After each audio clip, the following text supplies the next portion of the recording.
Bonjour et bienvenue dans cette formation sur les 7 piliers de l'équilibre de vie.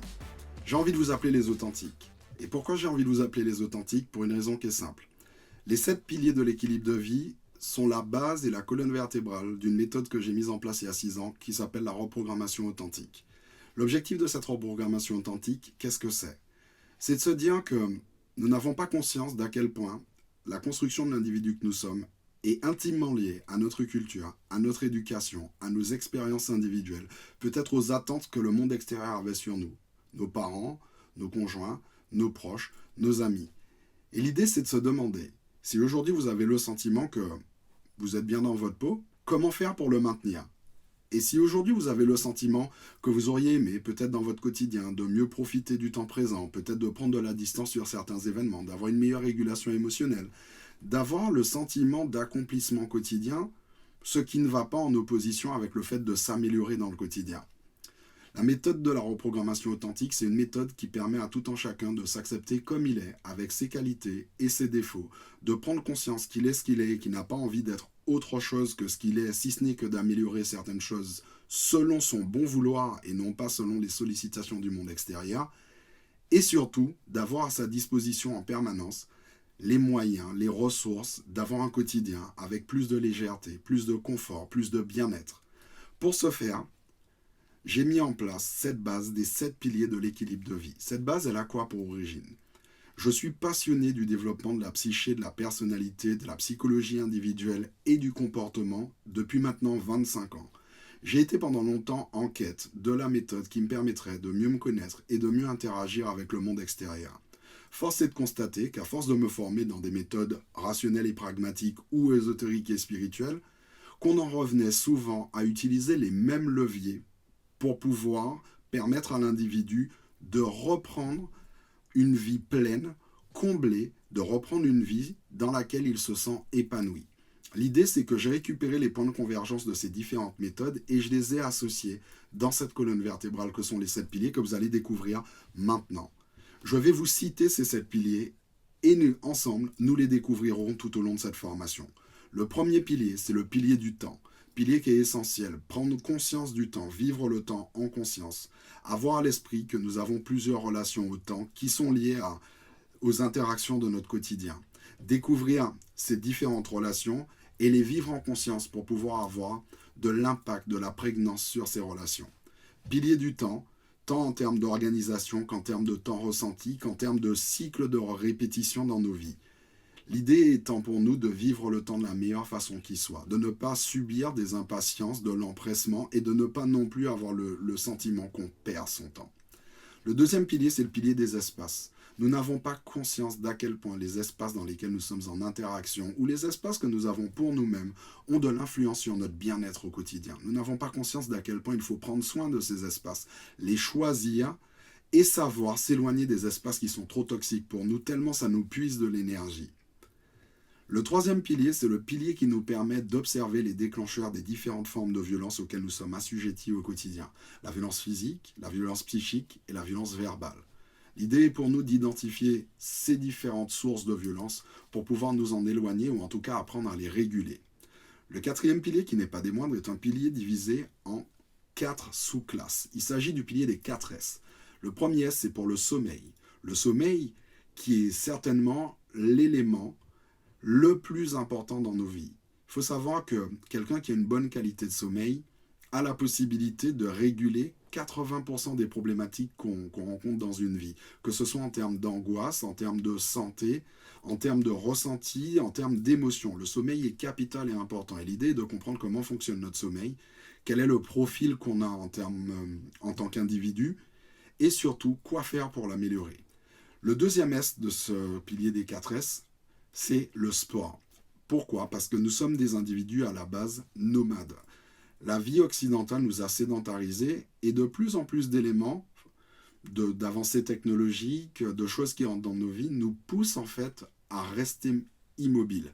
L'idée pour nous, c'est de savoir qu'à travers le sport, nous allons pouvoir créer des sécrétions hormonales qui sont nécessaires à notre équilibre, qui sont nécessaires à notre humeur, à nos émotions, à notre distanciation, à notre légèreté. Le troisième pilier, c'est la santé au sens large du terme. quel est notre profil santé, qu'est-ce qui est important pour nous dans notre santé, tant en matière d'alimentation qu'en matière d'exposition au monde extérieur, à notre façon d'être, comment je fonctionne et de quoi ai-je besoin pour être en bonne santé.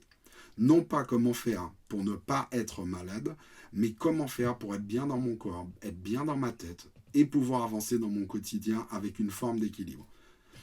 La dernière sous-division de ce pilier des 4S, c'est la sexualité. C'est hyper important, même si c'est tabou dans beaucoup de sociétés, d'avoir une sexualité qui nous ressemble, qui réponde à nos besoins, qui nous épanouisse, qui nous exalte.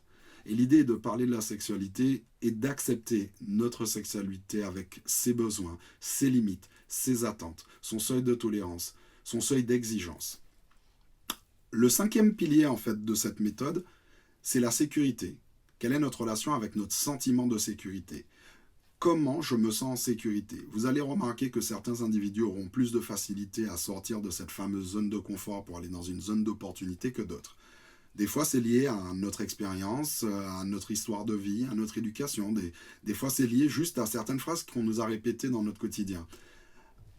À notre époque, il y a très peu de choses qui peuvent atteindre à notre intégrité physique et mentale. Et pourtant, nous avons énormément de choses qui peuvent nous donner un sentiment d'insécurité. L'idée est de mieux les comprendre pour mieux composer avec et qu'elles évitent de nous empêcher dans le quotidien de vivre des expériences ou de faire des choses qui nous tiennent à cœur. Le 6e pilier, c'est le pilier de l'argent. Pourquoi ? Parce qu'aujourd'hui, l'argent, quelles qu'en soient ses formes, c'est le moyen qu'on a pour toutes nos transactions, en fait. Le moyen qu'on a de faire et d'avoir. Et comme dans un quotidien, dans une construction, au-delà de la dimension de l'être, le faire et l'avoir prennent une certaine place, il est important d'avoir une bonne relation à l'argent. Il est important d'avoir des croyances justes par rapport à l'argent, ce qui va nous éviter d'avoir un sentiment de manque ou qui va nous éviter d'avoir ce qu'on appelle un plafond de verre dans notre capacité à obtenir ce dont on a besoin. Non pas être riche ou être pauvre, mais ce dont on a besoin pour s'épanouir dans notre quotidien d'un point de vue financier et pour le coup nous donner les moyens de nourrir les autres piliers. Et puis le dernier pilier, qui est un pilier naturel, mais à qui on a parfois fermé la porte quand il nous parle, c'est le pilier de l'instinct. Le pilier de l'instinct qui existe depuis que l'homme est homme, le pilier qui a peut-être traversé le temps, le pilier qu'on a tendance à négliger. Peut-être qu'il vous est déjà arrivé d'entendre cette petite phrase dans laquelle on se dit « je l'avais senti » ou « je le savais mais j'aurais dû m'écouter », c'est de redonner sa place à notre instinct. Cet instinct qui a souvent été remplacé par des intuitions, c'est-à-dire par la combinaison d'un ressenti avec une expérience. Une intuition, c'est...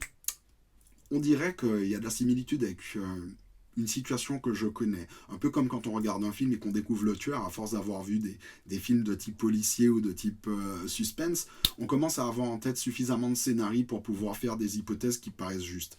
L'idée, c'est de se reconnecter avec notre nature profonde, avec notre fort intérieur, d'écouter notre instinct et de lui faire un petit peu plus confiance pour qu'on puisse, dans notre quotidien, avoir des ressources, avoir de la motivation, avoir une meilleure régulation émotionnelle et surtout avoir une acceptation de soi qui fait qu'on apprécie qui on est et qu'on traverse le quotidien de la meilleure manière qui soit. Vous voyez, tout ça, c'est un vaste programme auquel on a ajouté quelques bonus vidéos qui vont nous parler de 2 thématiques extrêmement importantes dans la construction d'une personnalité, à savoir la confiance en soi et l'estime de soi. Je vous souhaite d'apprécier ce programme et on se retrouve sans plus tarder dans le premier module qui sera composé parfois d'exercices, parfois de petits résumés, parfois de contenu notionnel, sous forme de fiches outils, et puis un petit peu de vidéo ou parfois de l'audio, afin que vous puissiez trouver exactement le contenu sous la forme qui est la meilleure pour vous, et que vous puissiez avancer pour créer votre propre sur-mesure, méthode, discipline, routine, appelez ça comme vous voulez, peut-être philosophie de vie, mode de vie, mais que vous puissiez trouver le moyen de vous sentir bien au quotidien et de traverser en fait tous ces événements qui vont se produire en étant vous-même et en vous sentant à l'équilibre et bien avec vous-même dans un quotidien. À tout de suite.